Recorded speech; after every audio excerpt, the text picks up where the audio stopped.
रमजान ईद जी ईद उल फितर म्हणूनही ओळखली जाते। ही रमजान महिन्याच्या शेवटी उपवास सोडल्यानंतर मुस्लिमांसाठी एक मोठा धार्मिक सण आहे, ज्यामध्ये विशेष नमाज म्हणजे प्रार्थना अदा करण्याची प्रथा आहे।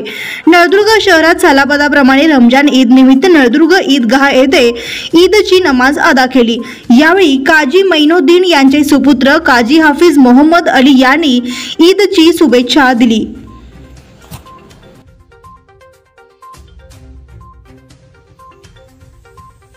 अस्सलामुअलैकुम वरहमतुल्लाहि वबरकातुहू।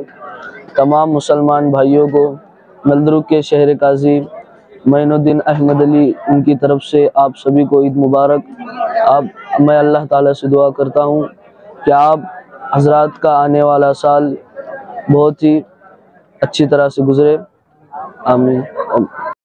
अस्सलाम वालेकुम रहमतुल्लाहि वबरकातुहू। आप तमाम को ईद उल फितर की मुबारकबाद पेश करता हूँ और अल्हम्दुलिल्लाह शहर काजी अहमद अली मैनुद्दीन इनकी जानिब से आलम इस्लाम के तमाम मुसलमानों को ईद की बहुत बहुत मुबारकबाद पेश करता हूँ और अल्लाह खैर करे और अल्लाह हम तमाम को जो है दिन दूनी रात चौगुनी तरक्की अता फरमाए, आमीन सुम्मा आमीन।